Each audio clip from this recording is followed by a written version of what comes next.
Aircraft typically have many redundant batteries, at least 2, 4, 6, sometimes 8 batteries, and therefore it makes sense to do multiple inlets. So if you have multiple inlets, you want multiple charges, you want to distribute the copper around the wings and reduce the weight.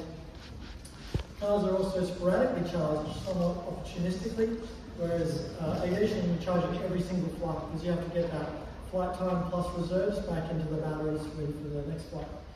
And then lastly, the onboard cooling systems are at least a 50% weight penalty in automotive batteries, where in aviation you can offboard that, especially if you're charging every single time, you can cool the batteries every single time you fly and save that weight and get more range and performance.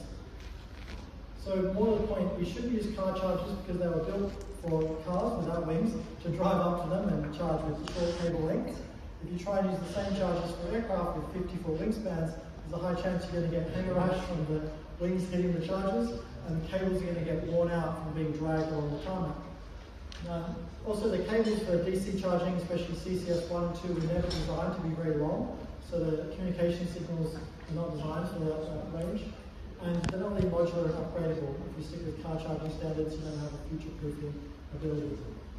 So we've been providing aviation-grade portable chargers since 2016. We were founded in 2014, doing a whole bunch of research and development for large aerospace companies.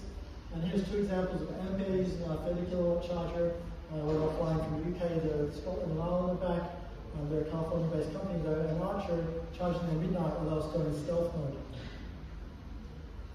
So then we've been operating electric aircraft since 2017 as well. So in that regard, we've learned firsthand what it's like to operate electric aircraft, deal with the apron chaos that sometimes happens at flight training schools, knowing that sometimes you have to bring the charger up to the aircraft instead of getting all the aircraft out of the way to bring the aircraft to the charger. And from an investment point of view, it's not just the portable chargers. Yes, we're very profitable at selling portable chargers, but you end up having this supplementary infrastructure requirement where you need containerized batteries to supplement the grid. You'll often add renewable energy, so solar on the rooftops of terminals and hangars to provide that renewable energy to charge the aircraft. And we also provide onboard charge electronic control systems to communicate between the inlets and the charge and the batteries to make sure they're balanced charging with redundant batteries. So here's some examples of more public companies that we talk about that we've been providing chargers to. We've got dozens of customers, but these are the 4 we can publicly talk about. AirEV being a 2-seater from Israel, I have a lot of US orders in that recreational mosaic category of aircraft. Ampere have been operating their hybrid aircraft for over 6 years using our chargers all over California and Europe and the UK. Archer have been using our chargers for over 6 years as well. They've gone from their 2-seat proof of concept to their 5-seat proof of concept and using up to 6 of our 80-kilowatt chargers, fast charging their aircraft. And then Jump Aero, it's a high-speed single-person aircraft designed in California for medical emergency response. So this is for paramedics to fly at 400 km an hour, land, save someone's life, and beat the ambulance by twice the speed. So it shows the diverse range of opportunities in aviation that our charging hardware can provide. All of these can charge up our 80-kilowatt charger, which we're already in production and selling profitably. Archer used 6 of them for their 6 batteries, but in production, the eVTOLs will typically use 1 to 2 chargers either side of the wings. So we have a great bunch of partners in both the software management at airports, both for planning how much energy is going to be needed and automating the coming and going of aircraft, some electrical cable management solution providers, and Vertisim, Vertipoint Simulator in the US, helping us model out what charging infrastructure is needed at these locations. So here's an example of our 240 kilowatt charging a fixed wing 4-seat aircraft and the Electro-based container. So this is a half megawatt worth of batteries and providing that 250 kilowatts worth of power. And even if you only have a very small grid connection, just trickle charging that container, you can still dump a quarter of a megawatt into the aircraft and turn around. So we really focus on getting that energy into the aircraft quickly so they can get back in the air. So let's talk charging standards for a second. We started the SAE International AE70 committee 7 years ago for standardizing electric aircraft charging and batteries. The 6968 standard we developed was actually based on the GBT DC coupler that you're known and familiar with locally here in China. There's over 1 million of these charge points throughout China whereas other charging standards are still counting in the tens of thousands.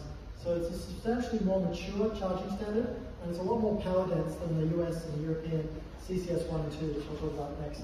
So we've proposed over the last 7 years to use the GBT coupler for aviation, but with an SAE software standardization for higher voltages, and various benefits. Then at the megawatt charging level for these larger aircraft needing at least half a megawatt or more of charging power, just bear in mind you can use multiple of these plugs as well. Then the 1+ megawatt charging can be done with the 7357 standard, currently based off the MCS coupler from China, and we're still open to alternatives.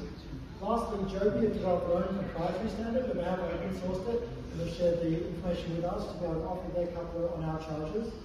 And it's called GX.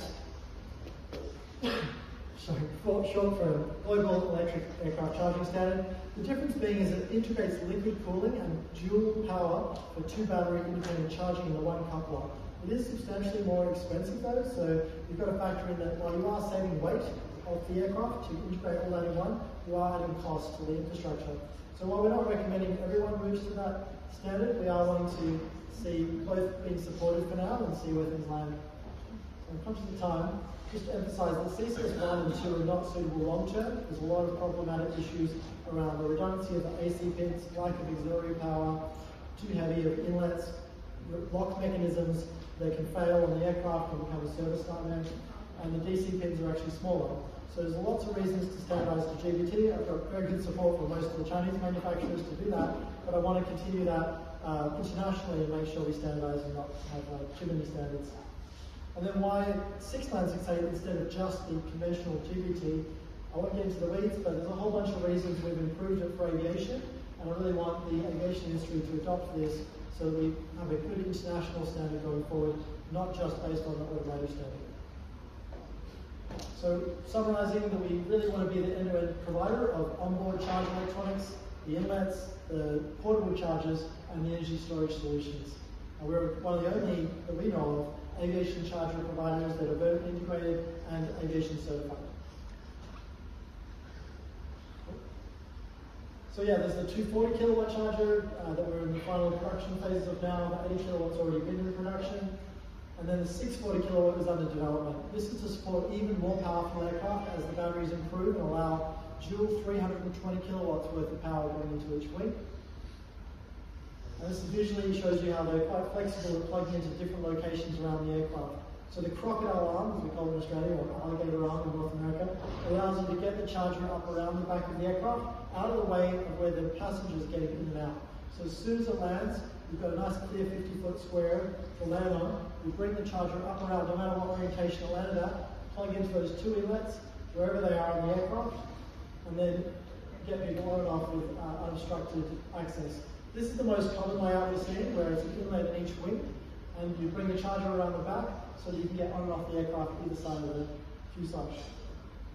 So reiterating, we are currently supporting any standard. We'll put CCS 1, 2, GBT, 6968 on whatever charger you want, but allowing you to then adopt the 6968 standard with swap out technology. So this could start with CCS 1 and change it out to 6968. And we're seeing that as a popular transition for people to move from automotive standards to aviation. So we offer dual 125 kilowatts of charging cables, or single 250 on the 250 kilowatt charger, or dual 320 kilowatt charging out of the 640. So there's containerized batteries, as I mentioned, to support the grid. And that's what it looks like in the back end. So for every 640 kilowatt charger, you're likely to have at least 1 or 2 of these containerized batteries to supplement the grid. And reiterating that we want to focus on being technical leaders in aviation charging, not just adopting car charging and trying to square plug round hole it into aviation, but truly innovate as the aviation industry needs unique solutions that we feel we're really well experienced for. We have over 11 years of experience now, so we feel we know what we're doing. And that's the last slide. So thanks for your interest. I look forward to following up any questions.